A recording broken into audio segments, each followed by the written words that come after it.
I'll spend some time before I ever pick up a lure riding around the best available cover, watching my electronics, and I'm looking for fish and bait fish, okay?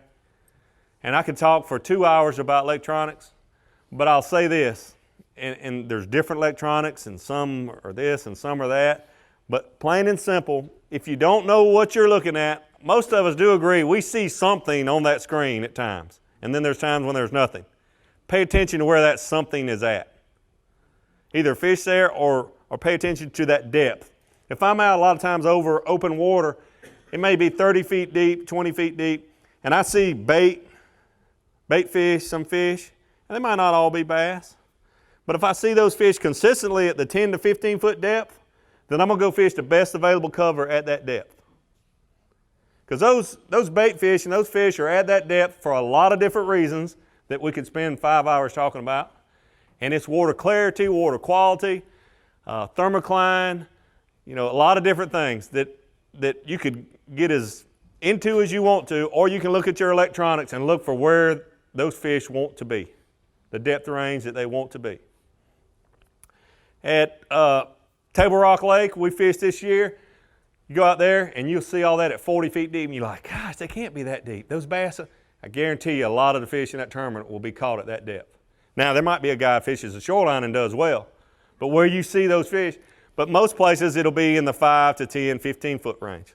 But those are deep, clear lakes. Any questions on that? If you're a finesse fisherman, power fisherman, river fisherman, main lake fisherman, visible cover, or you like to fish offshore, know what you like to do. All of you don't you have specific ways you like to fish?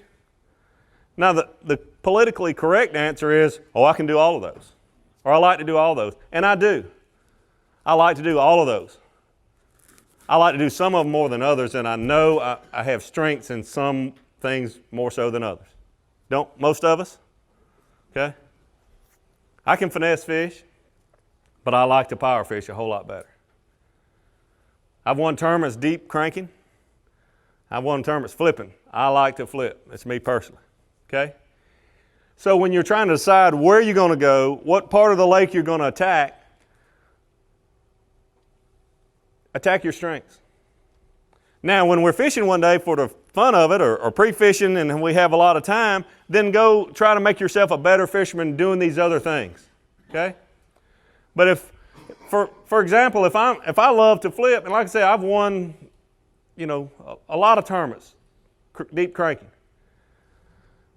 But if I know I'd rather be flipping and I just feel like I'm every moment, every presentation, I'm going to catch a big one, then if I can go do that, then my attitude is going to be much better about what I'm doing, okay?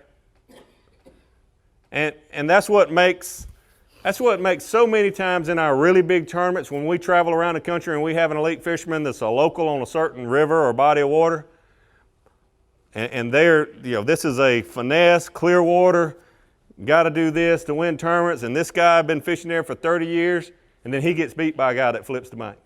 It comes in from South Texas and does what he likes to do.